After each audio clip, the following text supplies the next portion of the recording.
pela a saúde, o bem-estar de todos nós, dos que aqui se encontram e daqueles que se encontram em suas casas, nos hospitais, aonde quer que esteja alguém precisando, estão neste momento recebendo a Santa Missa e sendo lembrado por nós também. Meus irmãos, hoje o assunto é a lei que Deus nos deu para seguirmos. E Deus, ele é de fato infinitamente sábio e foi ele quem nos criou. E quando compramos algum aparelho eletrônico, né, quem de fato o fabricou nos envia junto a ele um manual de instruções para que o utilizemos adequadamente, a fim de que o aparelho cumpra 100% sua função. É isso que eu quero iniciar. Todo aparelho tem que ter, de fato, né, uma instrução para eu realmente conduzi-lo e ele venha a servir a minha pessoa. Então, é mal comparado, ou mal comparando, é isso que de fato acontece, né, conosco. De fato, somos inventados e fabricados por Deus, todos nós.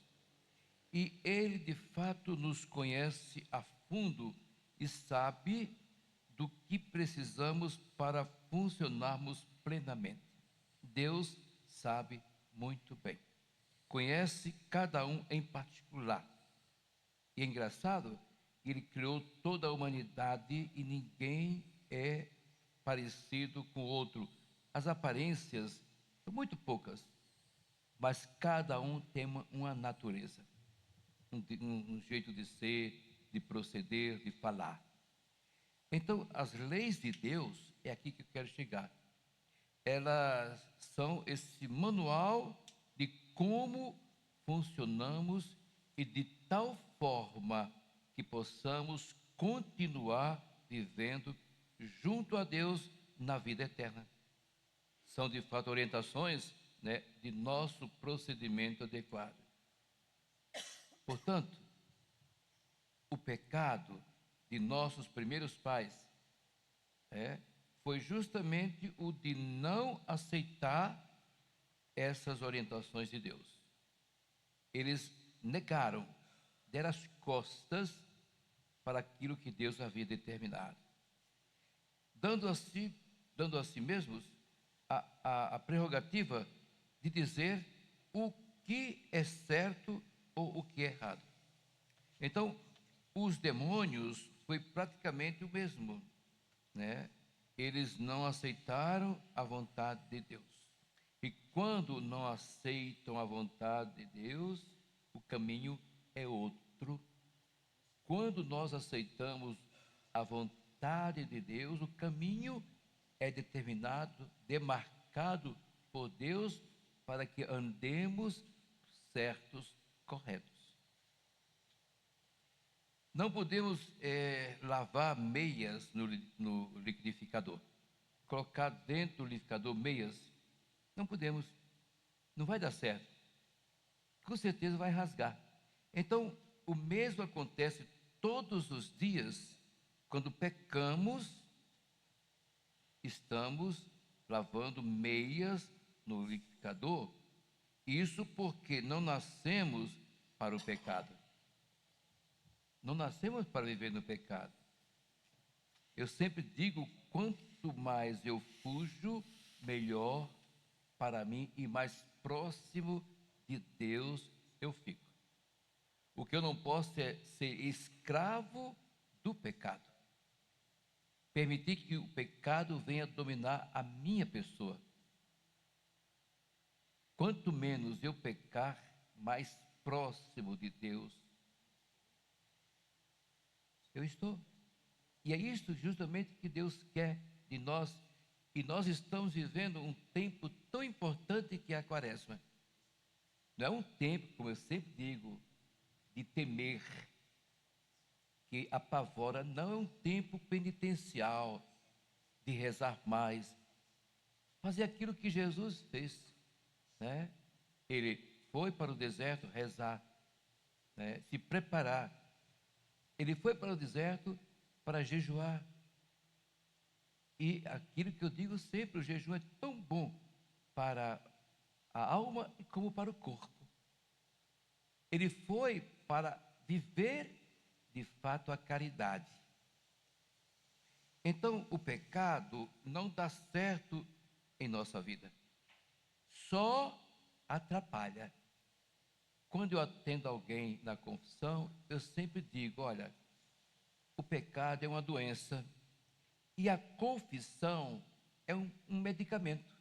O pecado é uma ferida e a confissão é aquele medicamento que vai aliviando aquela ferida, dando a ela oportunidade de criar casca, cair a casca e sarar de uma vez.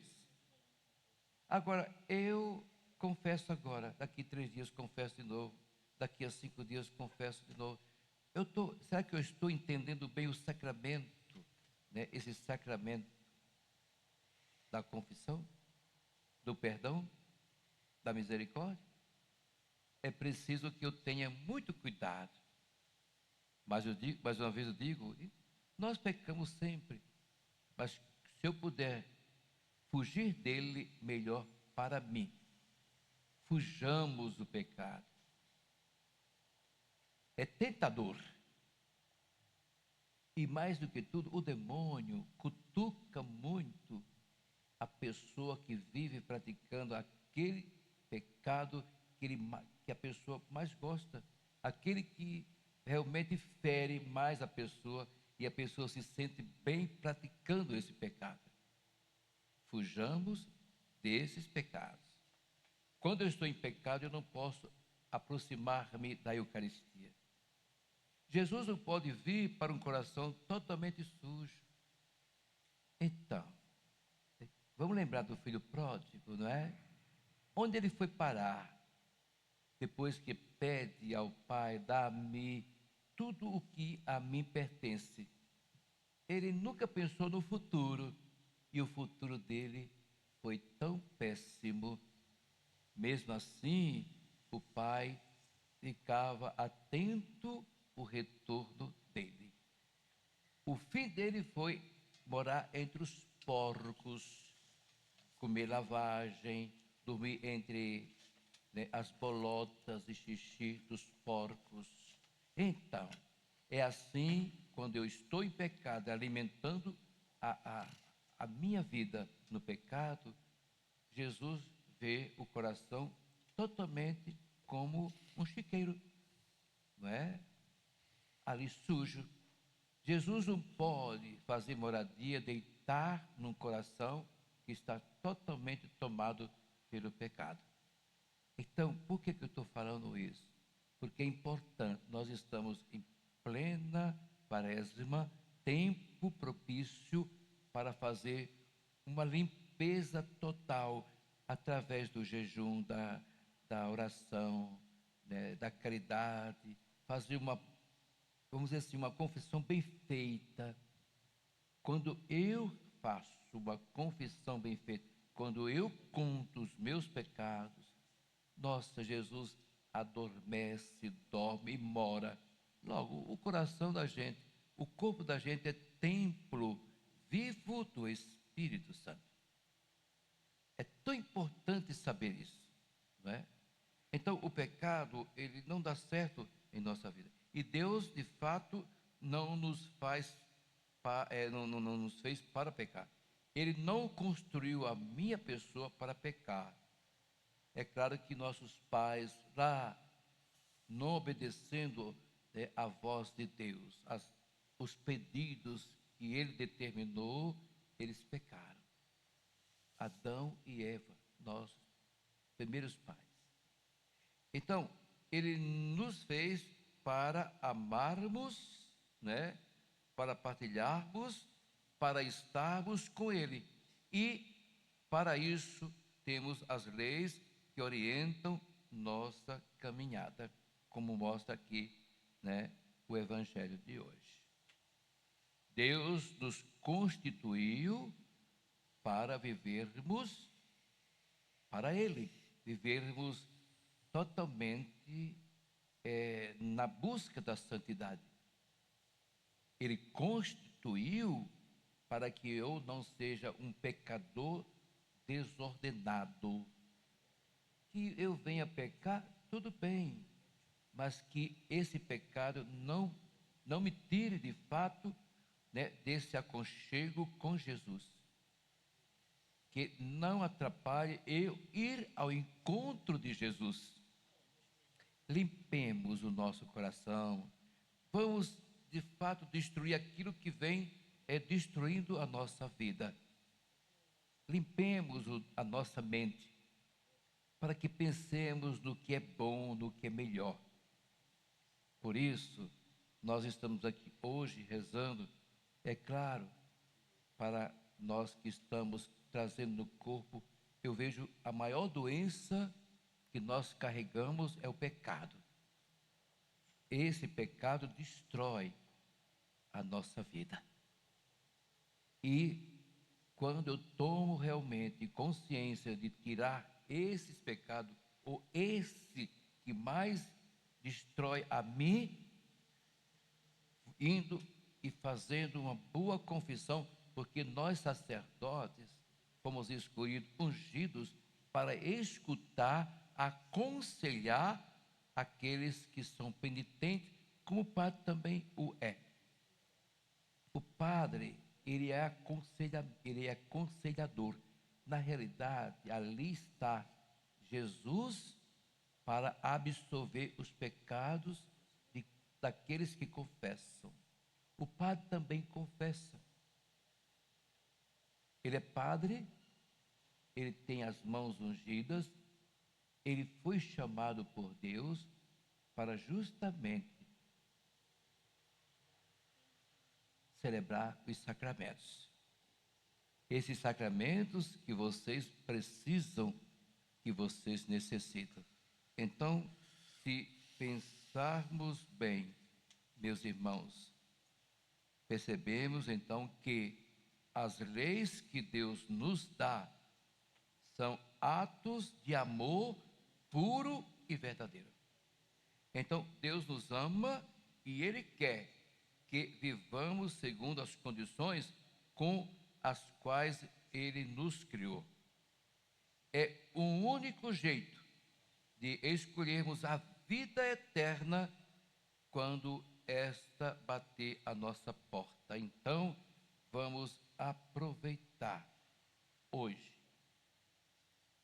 Porque hoje nós estamos celebrando, né, a Eucaristia, e dentro dela nós estamos lembrando de nós, daqueles que estão em casa nos escutando, e nós estamos lembrando de você, meu irmão, que nesse momento está ligado com a rádio, com o YouTube, com os meios de comunicação.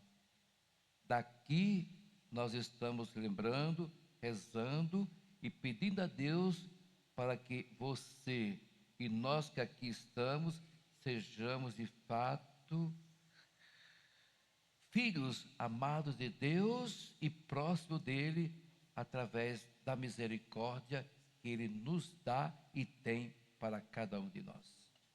Que Deus nos dê essa graça para procurá-lo através da confissão, através dos sacramentos e da Santa Missa. Como é importante viver de fato a Eucaristia, uma vez preparado. Como é importante ter Jesus no nosso coração, na nossa vida. Como é importante trabalhar para ser bom. Como é importante a gente viver em íntima comunhão com o Senhor e, consequentemente, com os irmãos. Portanto, vamos continuar com a Santa Missa, continuar rezando uns pelos outros, também por aqueles que estão distantes de nós. Louvado seja nosso Senhor Jesus Cristo. Para sempre. sempre seja louvado.